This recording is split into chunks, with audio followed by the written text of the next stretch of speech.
On a chilly afternoon in January 2008, a routine visit to a Manhattan apartment turned into a nightmare that would shock the world. Heath Ledger, the 28-year-old Australian actor at the peak of his fame, was found motionless on his bed by his housekeeper and a massage therapist. The air was thick with panic as the therapist, sensing something terribly wrong, didn't immediately dial emergency services. Instead, she reached out to an unexpected contact, Mary-Kate Olsen, a fellow celebrity and friend of Ledger's. Olsen, who wasn't even in the city, dispatched her private security detail to the scene. Only then did 911 get called, and CPR was attempted in a desperate bid to revive him. Paramedics arrived amid the chaos, but it was too late. Ledger was pronounced dead on the spot. What followed was a web of mystery, from the drugs in his system to Olsen's name echoing through the investigation, pulling back the curtain on a life cut tragically short. But to understand the full tragedy, we need to step back to the beginning of Heath Ledger's extraordinary journey.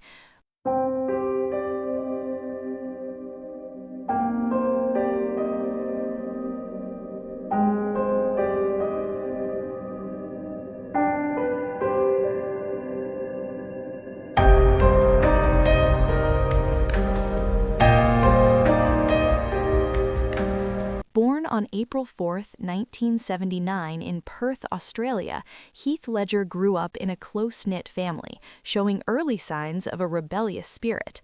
By age 16, he dropped out of high school and embarked on a bold cross-country drive to Sydney, determined to chase his dreams in acting.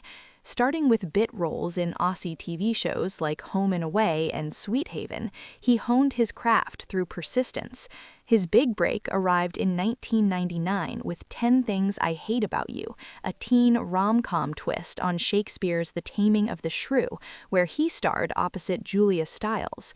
At just 20, the film launched him into international stardom, but it also sparked fears of being pigeonholed as a pretty boy lead. Ledger rebelled against that image, selectively turning down rom-com gigs to seek out edgier material that challenged him. This drive led to one of his most pivotal roles in 2005's Brokeback Mountain, directed by Ang Lee. Playing Ennis Del Mar, a closeted cowboy in a forbidden romance with Jake Gyllenhaal's character, Ledger delivered a raw, emotionally charged performance that earned him widespread acclaim and Oscar buzz. Off-screen, sparks flew too. He began a real-life romance with co-star Michelle Williams, who portrayed his on-screen wife. Their relationship deepened quickly. By 2005, they welcomed daughter Matilda into the world, a bright spot amid Ledger's skyrocketing career. Yet fame's pressures were mounting. Ledger had long battled restlessness, often second-guessing his work and experimenting with substances to cope with the intensity. Reports from those close to him painted a picture of late nights out in Hollywood and Sydney, clashing with invasive paparazzi who turned red carpets into battlegrounds, like the infamous 2005 incident at Brokeback's Australian premiere, where photographers allegedly doused him and Williams with water pistols in retaliation for his outbursts. As his personal life stabilized into fatherhood, Ledger's ambitions soared higher. In 2006, director Christopher Nolan cast him as the Joker in The Dark Knight, Batman Begins sequel. Despite initial fan backlash over the choice of a heartthrob for the chaotic villain, Ledger dove in with obsessive preparation. He isolated himself in a London hotel for weeks, sketching the character's psyche in a private diary filled with disturbing inspirations: hyena photos symbolizing wild unpredictability, clown imagery for the twisted makeup, and references to films like A Clockwork Orange for that unhinged edge. Ledger crafted the Joker's voice, an eerie blend of highs and lows drawn from ventriloquist techniques, and even improvised key scenes, including the chilling home video interrogations, with Nolan's blessing. Co-star Michael Caine later recalled being so mesmerized by Ledger's intensity that he flubbed lines on set. Ledger himself described the role as exhilarating yet draining, admitting in interviews to chronic insomnia that left him running on fumes, barely 2 hours of sleep some nights, while relying on prescription aids that were starting to lose their edge. Filming wrapped in late 2007, but Ledger's momentum didn't slow. He jumped straight into the Imaginarium of Dr. Parnassus, a fantastical adventure directed by Terry Gilliam, co-starring Christopher Plummer.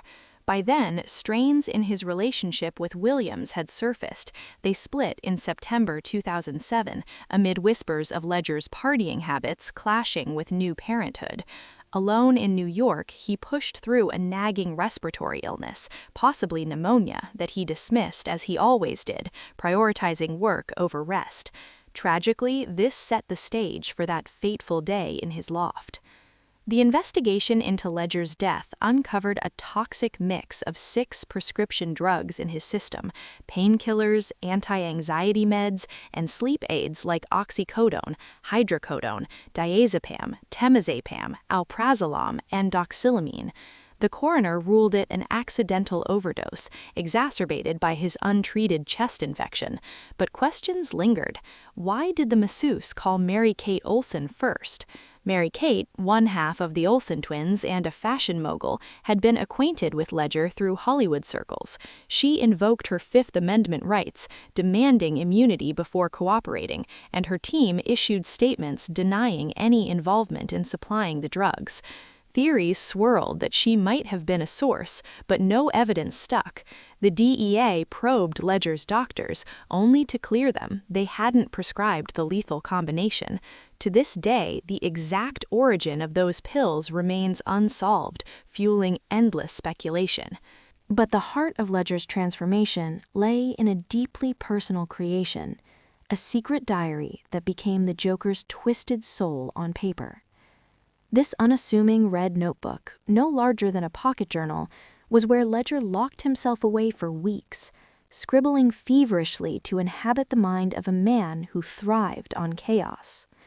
He didn't just read comic books, like Alan Moore's The Killing Joke, which delved into the Joker's origins as a broken everyman turned monster. He internalized them, jotting notes as if he were the clown prince of crime.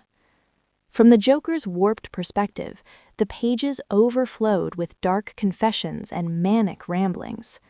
Ledger wrote in erratic, smeared handwriting about finding humor in the world's cruelties, mocking the fall of geniuses into madness, pondering how one bad day could shatter anyone's sanity, and questioning why anyone took life so seriously.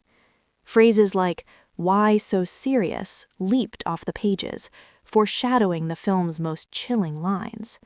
He explored the character's zero empathy core, portraying him as a schizophrenic force who saw society as one big punchline-less joke, equal parts hilarious and horrifying. To fuel this descent, Ledger turned the diary into a visual scrapbook of nightmares. He pasted in photos of hyenas, their cackling jaws symbolizing the Joker's unhinged laughter and primal savagery. Clippings from newspapers highlighted real tragedies, annotated with sardonic notes like "funny" scrawled in the margins. Stills from Stanley Kubrick's A Clockwork Orange captured the blend of playful violence and anarchy that inspired the Joker's erratic energy. Ledger's own sketches filled the rest. Crude drawings of scarred smiles, exploding playing cards, and the villain's iconic purple suit, all rendered with a shaky hand that mirrored the character's instability. He even experimented with makeup smudges on the pages and practiced the voice, an eerie cocktail of ventriloquist highs and punk rock lows, drawn from influences like Sid Vicious, to make the Joker feel alive. This diary wasn't just prep work, it bled into the set. Nolan gave Ledger free rein, letting him improvise scenes like the Joker's taunting home videos straight from the journal's twisted ideas. Co-stars were stunned. Michael Caine admitted Ledger's intensity once left him speechless, fumbling lines in awe. Yet, for all its brilliance, the process exacted a toll. Ledger confided in interviews that immersing so deeply fueled his insomnia, leaving him wired and exhausted, blurring the line between actor and anarchist. Ledger's passing left a void, but his legacy endured. The Dark Knight became a blockbuster hit posthumously, and at the 2009 Oscars, he swept Best Supporting Actor, the second performer ever to win after death. His will, drafted before Matilda's birth, initially overlooked her, sparking brief family disputes over his $16 million estate. But his father, Kim Ledger, stepped in decisively, ensuring every cent went to Matilda via a trust. Williams, shattered by the loss, has spoken rarely but fondly of him, channeling her grief into advocacy for artists' mental health. Today, Ledger's family carries on with quiet resilience. Matilda Rose Ledger, now 18, has grown into a private young woman living a low-key life in New York, far from the spotlight her parents once commanded. She's pursued creative interests like photography and design, occasionally spotted at events but fiercely protected by her mother. Michelle Williams, 42, has rebuilt her career with acclaimed roles in films like Manchester by the Sea and The Fabelmans, earning multiple Oscar nods. She's remarried to theater director Phil Elverum and focuses on raising Matilda alongside her son from a previous relationship, often crediting Ledger's influence on her strength as a parent.